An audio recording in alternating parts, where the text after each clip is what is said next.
नमस्कार, आप सभी का स्वागत है मेरे channel the mirror of truth पे। और आज हम बात करने जा रहे हैं इंटमीबा हिस्टोलिटिका का जब इन्फेक्शन होता है या अमीबिक डाइसेंट्री होती है या हमको अमीबिएसिस होती है तो उसमें क्या क्या साइन और सिम्टम्स जो हैं वो हमारे शरीर में दिखाई देते हैं। वीडियो को शुरू करने से पहले कृपया करके चैनल को सब्सक्राइब करें और बेल आइकॉन को ज़रूर दबाएँ।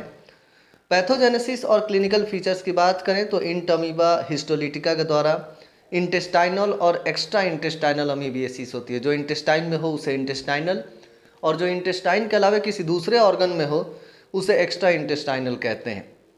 इंटेस्टाइनल अमीबिएसिस की बात करें तो इसकी पैथोजेनेसिस में ल्यूमेन जो है उसके अंदर amoeba do not cause any illness, lumen में कोई बीमारी नहीं होती है। They cause disease only when they invade the intestinal tissue, जब ये इंटेस्टाइनल टिश्यू में जाएंगे तभी बीमारी होती है। 10% इन्फेक्शन ही सिम्टोमेटिक होते हैं, 90% एसिम्टोमेटिक इन्फेक्शन होते हैं। Not all strain of Entamoeba histolytica are pathogenic, Entamoeba histolytica की सारी प्रजातियां बीमारी नहीं पैदा करती हैं और सारी इन्वेजिव भी नहीं होती हैं। Difference between pathogenic and non pathogenic strains में क्या अंतर है वो बताया गया है। पैथोजेनिक वो है जो डिजीज़ कॉज कर सकता है, नॉन पैथोजेनिक वो है जो डिजीज़ कॉज नहीं कर सकता और इसके पीछे कई सारे कारण हैं। पहला कारण है susceptibility to complement mediated lysis, कि कुछ कॉम्प्लीमेंट से मर जाते हैं, कुछ नहीं मरते हैं, कुछ की फैगोसाइटोसिस हो जाती है, कुछ की नहीं होती है। मेटासिस्टिक ट्रोफोजोइट यानी जो मैच्योर आपका ट्रोफोजोइट है वो पेनिट्रेट करता है जो ल्यूमेन में मौजूद या इंटेस्टाइन में मौजूद जो कोलुमिनार इपिथेलियल सेल के क्रिप्ट्स हैं उनको पेनिट्रेट करके एंटर करता है। और ये पेनिट्रेशन जो है वो कराई जाती है ट्रोफोजोइट के अंदर क्योंकि वो मोटाइल होता है और टिश्यू को तोड़ने वाला एक एंजाइम हिस्टोलाइजिन होता है। अमीबिक लेक्टिन भी होता है जो एडेरेंस को बढ़ाता है, चिपकने में मददगार होता है। म्यूकोसल पेनिट्रेशन जब होता है अमीबा के द्वारा तो उससे अल्सर यानी छाले पड़ जाते हैं इंटेस्टाइन के अंदर। कई बार सुपरफिशियल लीजन्स भी दिखाई देते हैं। अल्सर जो अपीयर होते हैं वो शुरुआत में म्यूकोसा के लेयर पे होते हैं लेकिन धीरे धीरे उसके आसपास की जगहों पे नोड्यूल्स गांठ बनने लगती है। वहाँ पे ब्रेकडाउन होता है जब म्यूकस की लेयर की तो वहाँ से ब्राउनिश नेक्रोटिक मटेरियल बाहर निकलता है जिसमें काफ़ी संख्या में ट्रोफोजोइट होते हैं। यहाँ पे अमीबिक अल्सर जो बनता है वो फ्लास्क शेप का होता है। मल्टीपल अल्सर यानी कई सारे अल्सर जो हैं वो हमें देखने को मिलते हैं जहाँ पे बड़े नेक्रोटिक लीजन्स होते हैं जिसके अलग अलग एजेस होते हैं और वहाँ पे ब्राउनिश फ्लूइड जो है वो लगातार बॉडी से बाहर हमें उस पार्ट से बाहर निकलता हुआ दिखाई देता है, उस हिस्से से उस अल्सर से बाहर की तरफ। तो इस तरीके के अल्सर फॉर्मेशन होते हैं। The ulcer generally do not extend deeper, ये ज़्यादा गहराई में नहीं होते हैं लेकिन कई बार म्यूकोसा के बाद सब म्यूकोसा लेयर भी अफेक्टेड होता है। ओकेजनली कभी कभार ग्रेन्युलोमेटस सूडो ट्यूमरल ग्रोथ यानी ट्यूमर की तरह, फॉल्स ट्यूमर की तरह ग्रोथ भी हमें देखने को मिलता है जो क्रोनिक अल्सर का एक साइन है, एक रूप है।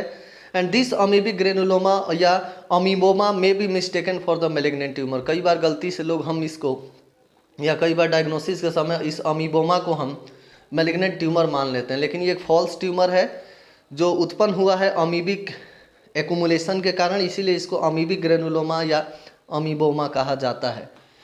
क्रोनिक इंटेस्टाइनल अमीबिएसिस में स्मॉल सुपरफिशियल अल्सर्स जो हैं वो म्यूकोसा के लेयर पे देखने को मिलता है जो राउंड या ओवल शेप के होते हैं, जो आसपास थोड़े से फैले हुए हो सकते हैं, छोटे से फ्लास्क की तरह दिखाई देते हैं।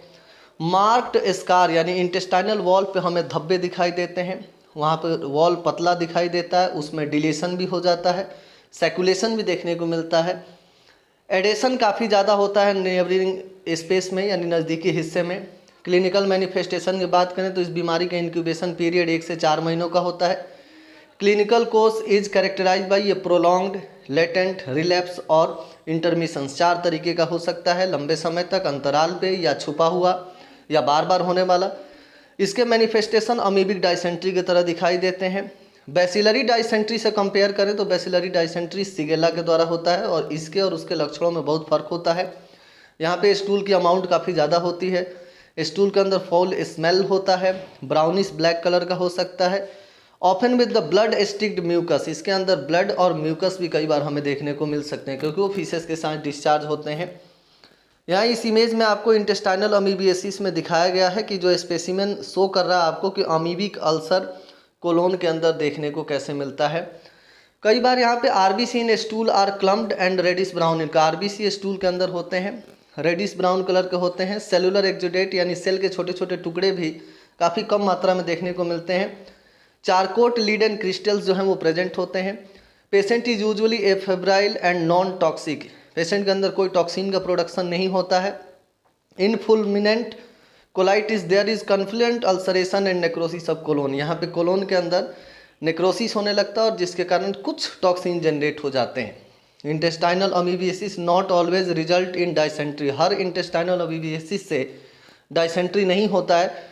कुछ ही केस ऐसे होते हैं जो डायरिया की तरह ही होके ख़त्म हो जाते हैं। कुछ अनफॉर्चुनेटली इंटेस्टाइनल अमीबियासिस में बदल जाते हैं, जहाँ पे अनकंफर्टेबल बेली मूवमेंट होता है या जो एब्डोमिनल कैविटी होता है उसके अंदर डिस्कम्फर्ट महसूस होता है। क्रोनिक केसेस में जो सिकम है वो इन्वॉल्व हो जाता है और सिकम के साथ साथ कई बार जो सराउंडिंग ऑर्गन्स होते हैं जैसे कि अपेंडिक्स है वो भी इसके साथ अटैच हो जाता है या वो भी प्रभावित हो जाता है और जिसके कारण अपेंडिसाइटिस का इन्फेक्शन भी हमें देखने को मिलता है। फुलमिनेंट अमीबिक कोलाइटिस में टॉक्सिक मेगाकोलोन के अंदर हमें टॉक्सिन देखने को मिलता है। पेरीएनल रीजन में अल्सर हो जाता है और अमीबोमा यानी कि ट्यूमर जो है फॉल्स ट्यूमर वो फॉर्म हो जाता है। वहीं एक्स्ट्रा इंटेस्टाइनल अमीबियासिस में लीवर के अंदर हेपेटाइटिस हो सकता है, लीवर के अंदर पस का फॉर्मेशन हो सकता है, अपेंडिक्स प्रभावित हो सकता है जिसको अमीबिक अपेंडिसाइटिस कहेंगे, पेरिटोनियल कैविटी में इन्फेक्शन हो सकता है जिसको पेरिटोनाइटिस कहेंगे, पुल्मोनरी अमीबियासिस यानी यही अमीबियासिस लंग्स के अंदर हो सकता है, सेरिब्रल अमीबियासिस ब्रेन के सेरिब्रल एरिया में हो सकता है, स्प्लीन के अंदर एब्सेस का फॉर्मेशन हो सकता है, क्यूटेनियस अमीबियासिस और जेनाइटो यूरिनरी ट्रैक्ट में भी अमीबियासिस हो सकता है। ये सारे ही एक्स्ट्रा इंटेस्टाइनल अमीबियासिस है जिसके बारे में हम अगले वीडियो में चर्चा करेंगे। इस वीडियो में आपको एक स्पेसिमेन है जिसके अंदर हमें लीवर एब्सेसेस देखने को मिल रहा है, उसकी बायोप्सी सैंपल है। तो इस वीडियो में हमने बात किया कि इंटमीबा हिस्टोलिटिका के क्या क्या साइन और सिम्टम्स हमारे शरीर में देखने को मिल सकते हैं, क्या क्या कॉम्प्लिकेशंस हमें देखने को मिल सकते हैं। धन्यवाद। कृपया करके चैनल को